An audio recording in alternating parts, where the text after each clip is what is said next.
দর্শক আমন্ত্রণ আজকে চট্টগ্রামের আয়োজনে শুরুতেই জানিয়ে দেব শিরোনাম।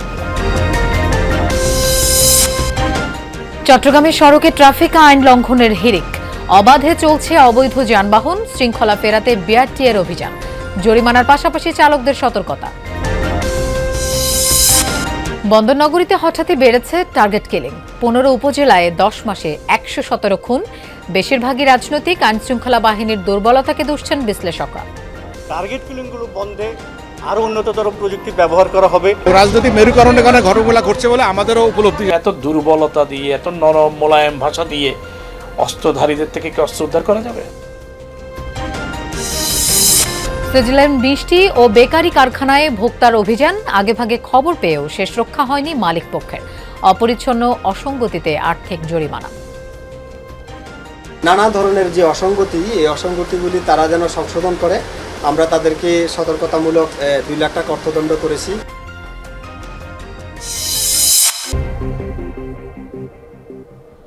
এতক্ষণ শিরোনাম দেখছিলেন, আপনাদের সঙ্গে থাকছি আমি মৌসুমী আহমেদ লোপা। এবার যাচ্ছি পুরো খবরে। চট্টগ্রামে সড়কে বিশৃঙ্খলা চরমে, ট্রাফিক আইন লঙ্ঘনের হিড়িক পড়েছে। মহানগরী এবং জেলার সব রুটে অবাধে চলছে অবৈধ যানবাহন। এই অবস্থায় শৃঙ্খলা ফেরাতে অভিযানে নেমেছে বিআরটিএ। প্রথম দিনে নগরীর বেশ কয়েকটি পয়েন্টে বিভিন্ন ধরনের যানবাহনকে জরিমানা করা হয়, সতর্ক করা হয় চালকদের।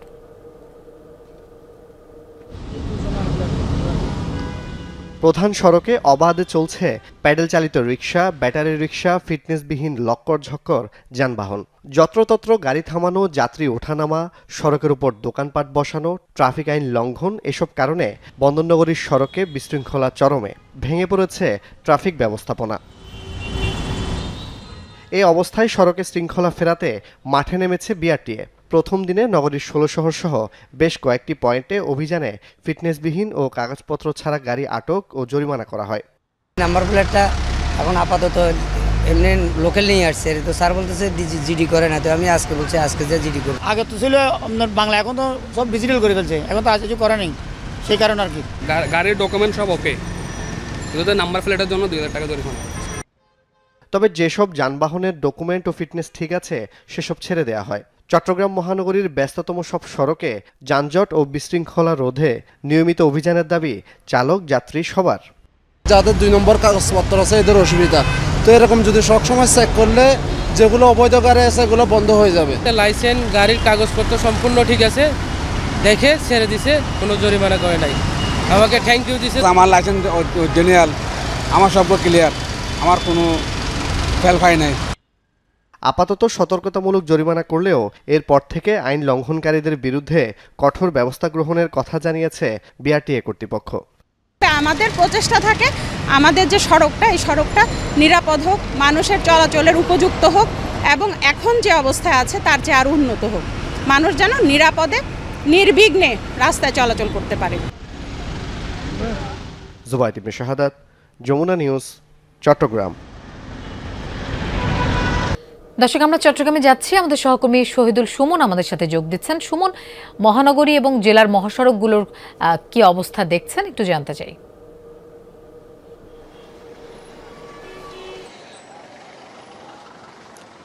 লোপা, আমি এই মুহূর্তে রয়েছি হাটহাজারী খাগড়াছড়ি মহাসড়কের সরকারহাট বাজারে।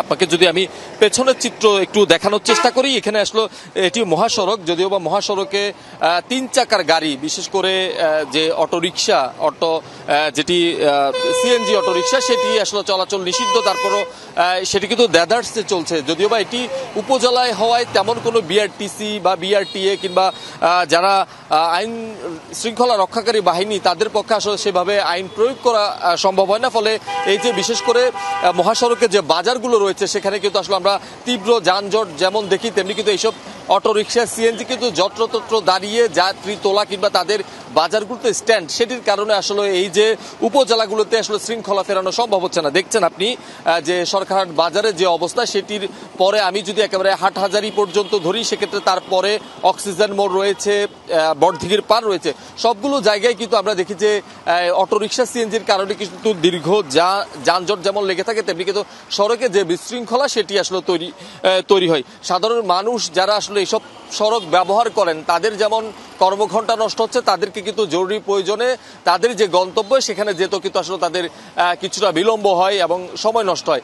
সাধারণ যারা যাত্রী এবং পথচারী এবং সচেতন মহল রয়েছেন তারা আসলে বলছেন যে নগরীর পাশাপাশি বিভিন্ন উপজেলায় যদি এই নিরাপত্তা চৌকি কিংবা ম্যাজিস্ট্রেটের মাধ্যমে সড়কে শৃঙ্খলা ফেরানো, বিশেষ করে যেসব অবৈধ সিএনজি অটোরিকশা রয়েছে তাদেরকে যদি আসলে তাদের বিরুদ্ধে কঠোর ব্যবস্থা গ্রহণ করা যায় তাহলে কিন্তু নগরীর পাশাপাশি যে উপজেলাগুলো রয়েছে সেখানে আসলে শৃঙ্খলা ফিরবে। মূলত এখানে আমরা এই সড়কটির ব্যবহার করে আমরা কিন্তু হাটহাজারীর অংশে বেশ কিছু দুর্ঘটনার আসলে আমরা বেশ কয়েক বছর ধরে আসলে লক্ষ্য করছি। এগুলি আসলে বেপরোয়া যান চলাচলের কারণে হয়ে থাকে। ফলে এখানকার যারা সাধারণ মানুষ রয়েছেন তারা আসলে সড়কের যে শৃঙ্খলা সেটি ফিরিয়ে আনতে সরকার এবং যারা আইন শৃঙ্খলা রক্ষাকারী বাহিনী রয়েছে তাদের দৃষ্টি আকর্ষণ করছে। লোপা, সুমন, আপনাকে ধন্যবাদ আমাদের সাথে যোগ দেওয়ার জন্য। হঠাৎ করে টার্গেট কিলিং বেড়েছে চট্টগ্রামে, ব্যবহৃত হচ্ছে ভাড়াটে কিলাররা। শুধু চট্টগ্রাম জেলার 15 উপজেলায় 10 মাসে হত্যাকাণ্ড ঘটেছে 117টি। এর মধ্যে 21টি রাজনৈতিক। সবচেয়ে বেশি হত্যাকাণ্ড ঘটেছে রাউজানে। জেলার পরিস্থিতি অবনতির জন্য আইন শৃঙ্খলা রক্ষাকারী বাহিনীর দুর্বল ভূমিকাকে দুষছেন বিশ্লেষকরা। গত 25 অক্টোবর রাউজানের চারাবরতলে স্ত্রী সন্তানের সামনে দুর্বৃত্তদের গুলিতে খুন হন যুবদল কর্মী আলমগীর। 7 অক্টোবর রাউজান থেকে শহরে ফেরার পথে মদুনাঘাটে ফিল্মি স্টাইলে বিএনপি কর্মী আব্দুল হাকিমকে খুন করে সশস্ত্র দুর্বৃত্তরা। এর আগে রাউজানের নোয়াপাড়ায় শুটকি ব্যবসায়ী জাহাঙ্গীর আলমও দিনে দুপুরে খুন হন। চট্টগ্রাম জেলা পুলিশের পরিসংখ্যান অনুযায়ী চলতি বছরের 10 মাসে শুধুমাত্র চট্টগ্রাম জেলার 15 উপজেলায় হত্যাকাণ্ড ঘটেছে 117টি। এর মধ্যে 21টি রাজনৈতিক ও 96টি অন্য ইস্যু। 2024 সালের 5 আগস্টের পর শুধু রাউজানেই হত্যাকাণ্ড ঘটেছে 15টি। বেশিরভাগই টার্গেট কিলিং, কোনোটি ব্যবসা নিয়ে বিরোধে, কোনোটি আধিপত্য বা রাজনৈতিক বিরোধের জেরে। প্রত্যেক সন্ত্রাসীর হাতে দেখা গেছে অস্ত্র। রায়হান সহ কয়েকজন তালিকাভুক্ত সন্ত্রাসীর নাম বারবার এলেও তারা এখনও অধরা। টার্গেট কিলিংগুলো বন্ধে আরও উন্নততর প্রযুক্তি ব্যবহার করা হবে। আমরা আশা করি এদেরকে দৃষ্টান্তমূলক শাস্তির আওতায় যদি আনতে পারি সেক্ষেত্রে এই কিলিংটা আস্তে আস্তে বন্ধ হয়ে যাবে। এখানে রাজনৈতিক একটা মেরুকরণ আছে এবং রাজনৈতিক মেরুকরণের কারণে ঘটনাগুলো ঘটছে বলে আমাদেরও উপলব্ধি এরকমই। রাজনৈতিক প্রতিদ্বন্দ্বী যারা আছে তারা যদি নিজেদের মধ্যে বসে ঘটনাগুলো সমাধানের চেষ্টা করে তাহলে এটা খুবই সম্ভব। এটার জন্য আমাদের কাজ পুরোপুরি আর আমাদের কোনো কাজ থাকবে না। এত অস্ত্র কোথা থেকে এলো সে প্রশ্ন উঠছে। চট্টগ্রাম জেলা পুলিশ গত 10 মাসে 106টি আগ্নেয়াস্ত্র ও 554টি অন্যান্য অস্ত্র উদ্ধার করলেও এর চেয়ে বেশি অস্ত্র সন্ত্রাসীদের হাতে আছে বলে ধারণা বিশ্লেষকদের। যত বেআইনি অস্ত্র আছে এগুলো জমা দেওয়ার জন্য সংশ্লিষ্ট থানায় ঘোষণা দিতে হবে। এরপর যদি অস্ত্র পাওয়া যায় আর রেহাই নেই। এই ধরনের একটা হার্ডলাইনে যেতে হবে। এত দুর্বলতা দিয়ে, এত নরম মোলায়েম ভাষা দিয়ে অস্ত্রধারীদের থেকে কি অস্ত্র উদ্ধার করা যাবে? তার পিছনে গডফাদার আছে, হতে পারে পলিটিক্যাল পার্টি, হতে পারে প্রশাসনের কেউ। সেই জানা যে এগুলো করে দিন শেষে সে পার পেয়ে যাবে, তাকে সুযোগ করে দেওয়া হচ্ছে এগুলো করার, তাই তারা করতে পারতেছে। সেই জায়গাটাই বন্ধ করতে হবে। যারা এগুলো করছে তাদেরকে আইনের আওতায় আনতে হবে। জুবাইদ ইবনে শাহাদাত, যমুনা নিউজ, চট্টগ্রাম। চট্টগ্রামের ফটিকছড়িতে বিশাল পথসভা করেছেন চট্টগ্রাম 2 আসনে বিএনপি মনোনীত প্রার্থী সরওয়ার আলমগীর। বিকেল থেকে নেতাকর্মীরা মিছিল নিয়ে এই কর্মসূচিতে যোগ দেন। নাজিরহাট আদর্শ স্কুল মাঠ থেকে ধানের শীষের পক্ষে বের করা হয় মিছিল, বিভিন্ন সড়ক প্রদক্ষিণ করে। পরে পৌরসভার ঝংকার মোড়ে আয়োজিত পথসভায় বিএনপি মনোনীত প্রার্থী সরওয়ার আলমগীর বলেন, একটি মহল এখনও নির্বাচন বানচালের ষড়যন্ত্রে লিপ্ত। সবাইকে সচেতন থাকার আহ্বান জানিয়ে তিনি বলেন, গণতন্ত্র ও ভোটাধিকার রক্ষায় এই নির্বাচন জরুরি। জয়ী হয়ে বিএনপি সরকার গঠন করলে ফটিকছড়িকে আধুনিক শহরে রূপান্তর, কর্মসংস্থান বৃদ্ধি ও কাঙ্ক্ষিত উন্নয়নের অঙ্গীকার করেন সরওয়ার আলমগীর। আপনাদের দায়িত্ব হচ্ছে আগামী ফেব্রুয়ারির যে নির্বাচন হবে এই নির্বাচনে তাদের শীষ মার্কায় ভোট দিয়ে তারেক রহমানকে চট্টগ্রাম 2 ফটিকছড়ি উপহার দেওয়া। চট্টগ্রামের পটিয়ায় তারেক রহমান ঘোষিত 31 দফার প্রচারণার অংশ হিসেবে মহিলা দলের উদ্যোগে উঠান বৈঠক অনুষ্ঠিত হয়েছে।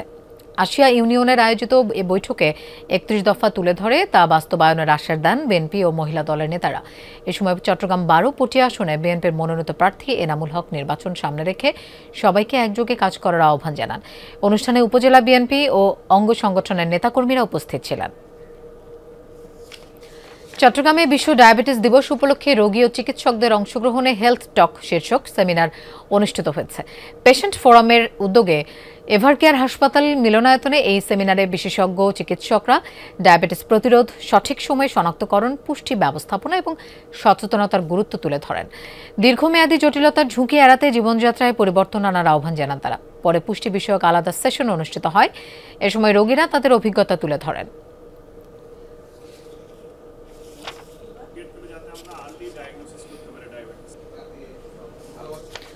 মিষ্টি ও বেকারি পণ্য মানেই যেন ভেজালের ছড়াছড়ি। একের পর এক অভিযানে ধরা পড়ছে নানা রকম অনিয়ম, অসঙ্গতি। আজও সিজল কারখানায় অভিযান চালিয়ে ২ লাখ টাকা জরিমানা করেছে ভোক্তা অধিকার সংরক্ষণ অধিদপ্তর। অভিযানের খবর পেয়ে আগে টের পেয়ে কারসাজি করেও শেষ রক্ষা হয়নি।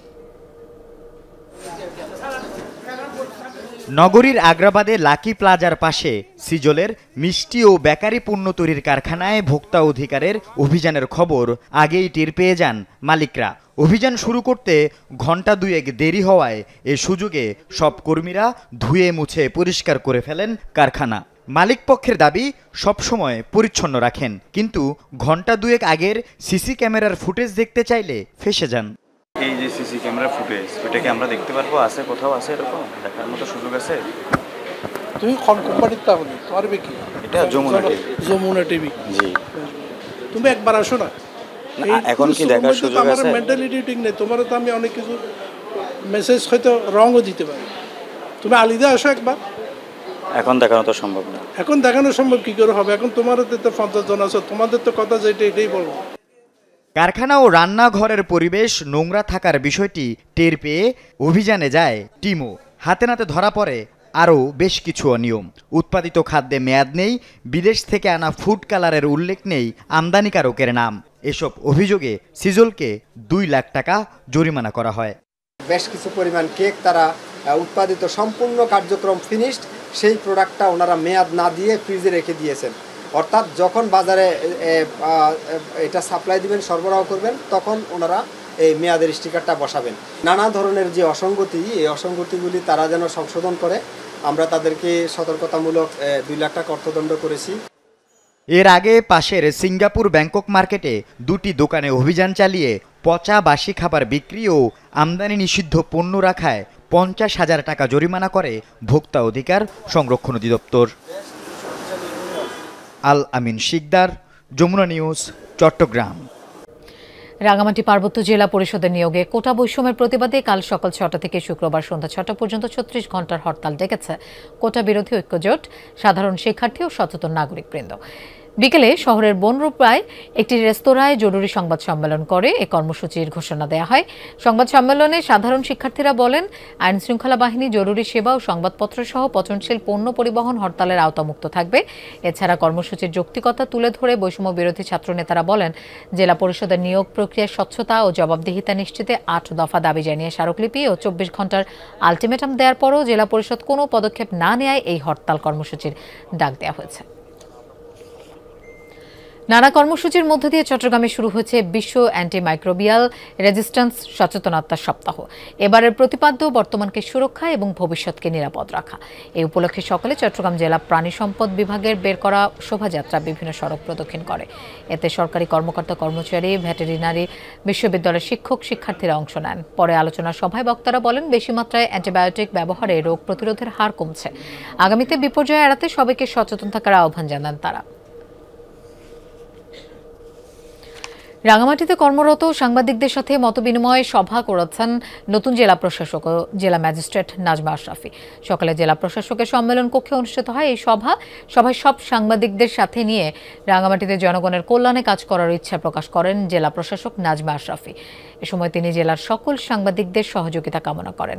সভায় অতিরিক্ত জেলা প্রশাসক মোহাম্মদ রুহুল আমিন, অতিরিক্ত জেলা ম্যাজিস্ট্রেট জোবাইদা আক্তার, সহকারী কমিশনার মৈত্রী রায় সহ রাঙামাটিতে কর্মরত গণমাধ্যম কর্মীরা উপস্থিত ছিলেন।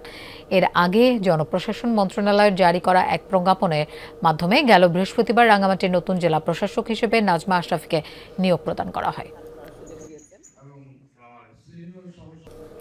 কক্সবাজারে বিশ্ব টয়লেট দিবস উপলক্ষে আলোচনা সভা অনুষ্ঠিত হয়েছে। সভায় স্বাস্থ্যসম্মত ও নিরাপদ স্যানিটেশন, ডায়রিয়া, কলেরা রোধ ও শিশু মৃত্যুর হার হ্রাসে গুরুত্বপূর্ণ ভূমিকা পালন করে বলে অভিমত ব্যক্ত করেছেন বক্তারা। দুপুরে কক্সবাজার জনস্বাস্থ্য প্রকৌশল বিভাগ ও কক্সবাজারে ওয়াশ সেক্টরে কর্মরত এনজিও সংস্থা এই সভার আয়োজন করে। এর আগে সকালে জনস্বাস্থ্য প্রকৌশল অধিদপ্তরের ট্রেনিং সেন্টারে বেলুন উড়িয়ে দিবসটির সূচনা করা হয়। অনুষ্ঠানে বক্তারা বলেন, পর্যটন নির্ভর কক্সবাজারে সুষ্ঠু ও পরিচ্ছন্ন স্যানিটেশন ব্যবস্থা নিশ্চিতে সবাইকে একযোগে কাজ করতে হবে। সেক্ষেত্রে টয়লেট ব্যবস্থার মানোন্নয়নেও গুরুত্ব আরোপ করেন তারা। পরে নিরাপদ স্যানিটেশন বিষয়ে আয়োজিত রচনা প্রতিযোগিতায় বিভিন্ন শিক্ষা প্রতিষ্ঠানের বিজয়ী শিক্ষার্থীদের পুরস্কার বিতরণ করা হয়। চট্টগ্রামের রাউজানে বৌদ্ধ সম্প্রদায়ের সর্বোচ্চ ধর্মীয় গুরু 21শে পদকপ্রাপ্ত প্রয়াত ডক্টর জ্ঞানশ্রী মহাস্থবের স্মরণানুষ্ঠান সম্পন্ন হয়েছে বিনাজুরি শ্মশান বিহারে। পাশাপাশি দিনব্যাপী নানা আয়োজনে উদযাপিত হয় বিহারের শতবর্ষ পূর্তি।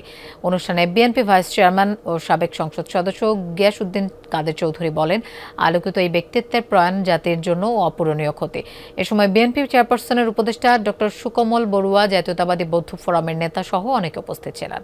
পরে বিহারের উপাধ্যক্ষকে বরণ করা হয়।